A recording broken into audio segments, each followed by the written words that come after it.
ಸ್ನೇಹಿತರೆಲ್ಲರಿಗೂ ನಮಸ್ಕಾರ. ಇರಾನ್ ಮತ್ತು ಅಮೆರಿಕ ನಡುವಿನ ಯುದ್ಧ ಸಂಘರ್ಷ ಈಗಲೇ ಮುಗಿಯುವ ಲಕ್ಷಣಗಳು ಕಾಣ್ತಾ ಇಲ್ಲ. ಪಾಕಿಸ್ತಾನದಲ್ಲಿ ನಡೆದ ಶಾಂತಿ ಮಾತುಕತೆಗಳ ವಿಫಲ ಆದ ಹಿನ್ನೆಲೆಯಲ್ಲಿ ಅಮೆರಿಕದ ಅಧ್ಯಕ್ಷ ಡೊನಾಲ್ಡ್ ಟ್ರಂಪ್ ಇರಾನ್ಗೆ ಮತ್ತೆ ಧಮಕಿ ಹಾಕಿದ್ದಾರೆ.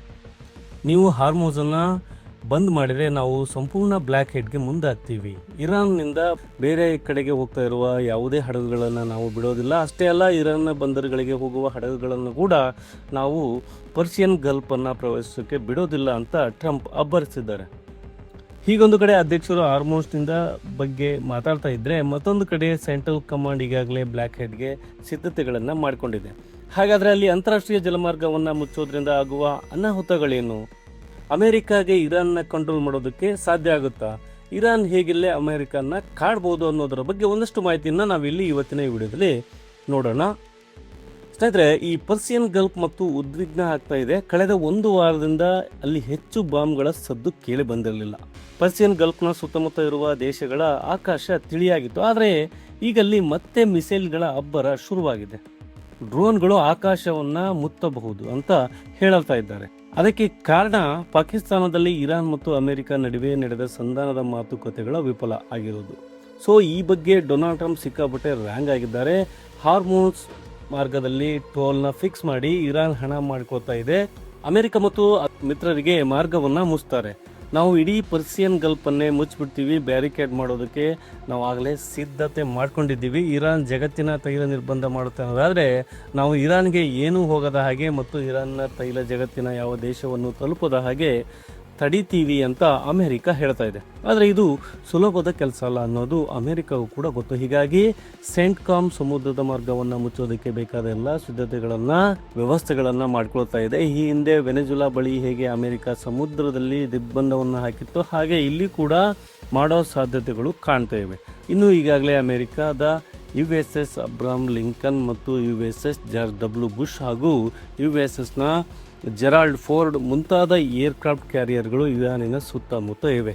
ಅದರಲ್ಲೂ ಕೂಡ ಅಬ್ರಹಂ ಲಿಂಕನ್ ಪರ್ಷಿಯನ್ ಗಲ್ಫ್ನಿಂದ ಸ್ವಲ್ಪ ದೂರದಲ್ಲೇ ಓಮನ್ ಬಳಿಯಲ್ಲಿ ಅರಬ್ಬಿ ಸಮುದ್ರದಲ್ಲಿ ನಿಂತಿದೆ. ಇನ್ನು ಜಾರ್ಜ್ ಡಬ್ಲ್ಯೂ ಬುಷ್ ಅನ್ನು ಕೂಡ ಅರಬ್ಬಿ ಸಮುದ್ರಕ್ಕೆ ಇಳಿಸಲಾಗಿತ್ತು. ಜೆರಾಲ್ಡ್ ಫೋರ್ಡ್ ಮೆಡಿಟೇರಿಯನ್ನಲ್ಲಿದೆ. ಇವುಗಳಲ್ಲಿನ ಕ್ಯಾರಿಯರ್ ಸ್ಟ್ರೈಕ್ ಗ್ರೂಪ್ ಮತ್ತು ಆಂಬಿಪಿಯೋಸ್ ರೆಡಿ ಗ್ರೂಪನ್ನು ಬಳಸಿಕೊಂಡು ಈ ಬ್ಲ್ಯಾಕ್ ಹೆಡ್ಡನ್ನು ನಿರ್ಮಾಣ ಮಾಡಲಾಗುತ್ತೆ ಅಂತ ಹೇಳ್ತಾ ಇದ್ದಾರೆ. ಇಲ್ಲಿ ಆ ಸ್ಟ್ರೈಕಿಂಗ್ ಗ್ರೂಪ್ ಮತ್ತು ಆಂಬಿಯಸಿಸ್ ರೆಡಿ ಗ್ರೂಪ್ಗಳಿಗೆ ಇನ್ನೊಂದಿಷ್ಟು ಪಡೆಗಳನ್ನು ಸೇರಿಸುವ ಮೂಲಕ USS ರೊನಾಲ್ಡ್ ರೇಗನ್ ಮತ್ತು ಬಾಕ್ಸರ್ ARGಗಳನ್ನು ಕರೆಸುವುದರ ಮೂಲಕ ಪರ್ಷಿಯನ್ ಗಲ್ಫನ್ನು ಬ್ಲ್ಯಾಕ್ ಮಾಡುವ ಬಗ್ಗೆ ಟ್ರಂಪ್ ಹೇಳ್ತಾ ಇದ್ದಾರೆ. ಇಲ್ಲಿ ಟ್ರಂಪ್ ಬ್ಲ್ಯಾಕ್ ಹೆಡ್ಗಾಗಿ 20 ನೌಕೆಗಳು ಮತ್ತು 200ಕ್ಕೂ ಹೆಚ್ಚು ಯುದ್ಧ ವಿಮಾನಗಳು ಸನ್ನದ್ಧವಾಗಿರಲಿ ಅಂತ ಬಯಸ್ತಾ ಇದ್ದಾರಂತೆ. ಇನ್ನು ಇಷ್ಟು ಮಾತ್ರ ಇದ್ರೆ ಅಲ್ಲಿ ಬ್ಲ್ಯಾಕ್ ಹೆಡ್ ತೆಗೆಯೋದಕ್ಕೆ ಮತ್ತು ಹೊಸ ಬ್ಲ್ಯಾಕ್ ಹೆಡ್ ಅನ್ನು ನಿರ್ಮಾಣ ಮಾಡೋದಕ್ಕೆ ಸಾಧ್ಯ ಆಗೋದಿಲ್ಲ. ಯಾಕಂದ್ರೆ ಪರ್ಷಿಯನ್ ಗಲ್ಫ್ ನಾನಾ ಭಾಗಗಳಲ್ಲಿ ಇರಾನ್ನ IRGC ಮೈನ್ಸ್ ಅನ್ನ ಹರಡಿದೆ. ಅಲ್ಲಿ ಯಾವ ಭಾಗದಲ್ಲಿ ಮೈನ್ಸ್ ಇದೆ ಅನ್ನೋದು ನಮಗೂ ಕೂಡ ಗೊತ್ತಿಲ್ಲ ಅಂತ ಇರಾನ್ ಹೇಳ್ತಾ ಇದೆ. ಬಹುಶಃ ಮೈನ್ಸ್ ಹರಡಿದ ತಂಡದಲ್ಲಿನ ಸಾಕಷ್ಟು ಜನ ದಾಳಿಗಳಲ್ಲಿ ಸಾವಿಗೀಡಾಗಿರ್ಬೋದು.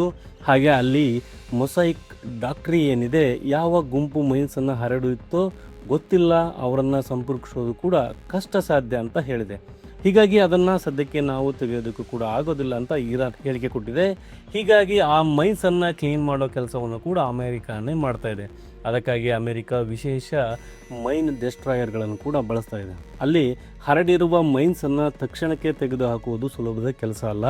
ಅಲ್ಲಿ ಮೈನ್ಸನ್ನು ಡೆಸ್ಟ್ರಾಯ್ ಮಾಡ್ತಾ ಹೋದರೂ ಕೂಡ ಇನ್ನೂ ಒಂದಷ್ಟು ಉಳಿದುಕೊಳ್ತವೆ. ಸೊ ಆ ಹಾದಿಗಳಲ್ಲಿ ನಾಳೆ ಹಡಗುಗಳು ಏನಾದರೂ ಸಂಚಾರ ಮಾಡಿದರೆ ಅವುಗಳ ಅಡಿಯಲ್ಲಿ ಮೈನ್ಸ್ ಬ್ಲಾಸ್ಟ್ ಆಗಿ ಹಡಗುಗಳು ಕೂಡ ಮುಳುಗೋ ಸಾಧ್ಯತೆ ಇರುತ್ತೆ. ಹೀಗಾಗಿ ಸಂಚಾರ ಶುರುವಾಗೋ ಹೊತ್ತಿಗೆ ಒಂದಷ್ಟು ರಕ್ಷಣಾ ಕಾರ್ಯಗಳನ್ನು ಕೂಡ ಅಲ್ಲಿ ಕೈಗೊಳ್ಳಬೇಕಾಗತ್ತೆ. ಅಗತ್ಯ ಬಿದ್ದರೆ ನಾವಿಕರನ್ನು, ಹಡಗುಗಳಲ್ಲಿನ ಸಿಬ್ಬಂದಿಗಳನ್ನು ಕಾಪಾಡಿ ದಡ ಮುಟ್ಟಿಸೋದಕ್ಕೆ ಅಲ್ಲಿ ರೆಸ್ಕ್ಯೂ ಟೀಮ್ಗಳನ್ನು ಕೂಡ ಅಲ್ಲಿ ಇಡಬೇಕಾಗತ್ತೆ. ಇದು ಬಹಳ ದೀರ್ಘವಾದ ಕೆಲಸ. ಸ್ನೇಹಿತರೆ, ನಿಮಗೆ ಗೊತ್ತಿರಲಿ, 2ನೇ ಮಹಾಯುದ್ಧದ ಸಮಯದಲ್ಲಿ ಸರಿಸುಮಾರು 5.5 ಲಕ್ಷದಷ್ಟು ಸಿ ಮೈನ್ಸನ್ನು ಹರಡಲಾಯಿತಂತೆ. ಅದರಲ್ಲೂ ಕೂಡ ಬಾಲ್ಟಿಕ್ ಸಮುದ್ರ ಮತ್ತು ನಾರ್ತ್ ಸಿಲಿ ಈ ಮೈನ್ಸನ್ನು ಹೆಚ್ಚಿನ ಪ್ರಮಾಣದಲ್ಲಿ ಹಾಕಿದ್ರು. ಯಾಕೆ 2 ಸಮುದ್ರಗಳಂತ ನಿಮಗೆ ಅನ್ನಿಸ್ಬೋದು. ಅವತ್ತು ಯುದ್ಧ ನಡೀತಿದ್ದು ಜರ್ಮನ್ ಕೂಟ ಮತ್ತು ಬ್ರಿಟನ್ ಕೂಟದ ನಡುವೆ. ಸೊ ಜರ್ಮನಿ, ಬ್ರಿಟನ್ ಹಾಗೂ ಸೋವಿಯತ್ನ ನೌಕಾಪಡೆಗಳ ವಿರುದ್ಧ ಸೀಮನ್ಸನ್ನು ಬಳಸಲಾಗಿತ್ತು. ಸಾಕಷ್ಟು ಸ್ಫೋಟಕಗಳು ಯುದ್ಧದ ಸಮಯದಲ್ಲಿ ಬ್ಲಾಸ್ಟ್ ಆದವು, ಇನ್ನಷ್ಟು ಅಲ್ಲೇ ಕೂಡ ಉಳ್ಕೊಂಡಿವೆ. ಯುದ್ಧದ ನಂತರ ಅಲ್ಲಿನ ಸಾಕಷ್ಟು ಮೈನ್ಸನ್ನು ಕ್ಲಿಯರ್ ಮಾಡೋದಕ್ಕೆ ಪ್ರಯತ್ನ ಮಾಡಲಾಯ್ತಾದರೂ ಇಷ್ಟಾದರೂ ನಾರ್ತ್ ಸಿ ಮತ್ತು ಬಾಲ್ಟಿಕ್ ಸಮುದ್ರದಲ್ಲಿ ಇವತ್ತಿಗೂ ಕೂಡ ಸಿ ಮೈನ್ಸ್ ಇವೆ. ಒಂದು ಅಂದಾಜಿನ ಪ್ರಕಾರ ಸರಿಸುಮಾರು 50,000 to 80,000 ಸಿ ಮೈನ್ಸ್ ಅಲ್ಲಿ ಇವೆ. ಅವುಗಳನ್ನು ಇನ್ನೂ ಕೂಡ ಡೆಸ್ಟ್ರಾಯ್ ಮಾಡಿಲ್ಲ, ಸಂಪೂರ್ಣವಾಗಿ ಕ್ಲಿಯರ್ ಮಾಡೋದಕ್ಕೂ ಕೂಡ ಆಗಿಲ್ಲ. ಇನ್ನು ಇರಾಕ್ ಯುದ್ಧ ಆಯ್ತಲ್ಲ, ಆ ಸಂದರ್ಭದಲ್ಲೂ ಕೂಡ ಇರಾಕ್ ಕೂಡ ಅಲ್ಲೊಂದಿಷ್ಟು ಸಿ ಮೈನ್ಸನ್ನು ಹರಡಿತ್ತು. ಯುದ್ಧ ಮುಗಿದ ನಂತರವೂ ಆ ಸಿ ಮೈನ್ಸ್ ಅಮೇರಿಕಾದ ಹಡಗುಗಳನ್ನು ಬಲಿ ತೆಗೆದುಕೊಂಡಿತ್ತು. ಹೀಗಾಗಿ ಇರಾನ್ ಪರ್ಸಿಯನ್ ಗಲ್ಫ್ ಅಲ್ಲಿ ಹಾಕಿರುವ ಮೈನ್ಸನ್ನು ಅಷ್ಟು ಬೇಗ ಮತ್ತು ಅಷ್ಟು ಸುಲಭವಾಗಿ ಕ್ಲಿಯರ್ ಮಾಡೋದಕ್ಕೆ ಕೂಡ ಸಾಧ್ಯ ಆಗದೇ ಇರ್ಬೋದು.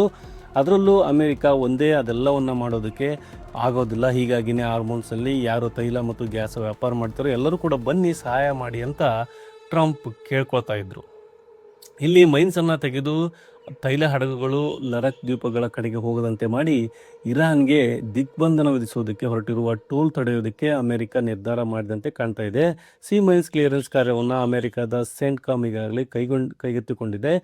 ಇನ್ನಿತರ ಜೊತೆಗೆ ನಾವೆಬೆಲ್ ಬ್ಲಾಕೆಟ್ ಮೊದಲಿಗೆ ಪರ್ಸಿಯನ್ ಗಲ್ಫ್ನಿಂದ ಹೊರಹೋಗುವ ಯಾವುದೇ ಹಡಗುಗಳನ್ನು ಅಮೇರಿಕ ಬಿಡೋದಿಲ್ಲ. ಅದರಲ್ಲೂ ಕೂಡ ಇರಾನ್ ಬಂದರುಗಳಿಂದ ಜಗತ್ತಿನ ಇನ್ನಿತರ ಕಡೆಗಳೇ ಹೋಗುವ ಚೈನಾ ಸೇರಿದಂತೆ ಜಗತ್ತಿನ ನಾನಾ ಭಾಗಗಳಿಂದ ಇರಾನ್ ಬಂದರನ್ನು ತಲುಪುವ ಹಡಗುಗಳನ್ನು ಬ್ಲಾಕ್ ಮಾಡ್ತೀವಿ ಅಂತ ಸೆಂಟ್ಕಾಮ್ ಹೇಳಿಕೆ ಕೊಟ್ಟಿದೆ.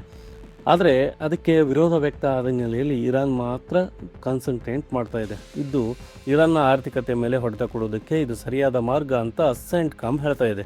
ಇಲ್ಲಿ ನಾವೆಲ್ ಬ್ಲಾಕೆಟ್ನಿಂದ ಇರಾನ್ಗೆ ಬಹಳಷ್ಟು ತೊಂದರೆ ಆಗುತ್ತೆ. ಅದರಲ್ಲೂ ಕೂಡ ಇರಾನ್ ಬಂದರುಗಳಿಂದ ಜಗತ್ತಿನ ಇನ್ನಿತರ ಕಡೆಗಳಿಗೆ ಹೋಗುವ ಚೈನಾ ಸೇರಿದಂತೆ ಜಗತ್ತಿನ ನಾನಾ ಭಾಗಗಳಿಂದ ಇರಾನ್ ಬಂದರುಗಳನ್ನು ತಲುಪುವ ಹಡಗುಗಳನ್ನು ಕೂಡ ಬ್ಲಾಕ್ ಮಾಡ್ತೀವಿ ಅಂತ ಸೆಂಟ್ಕಾಮ್ ಹೇಳಿಕೆ ಕೊಟ್ಟಿದೆ.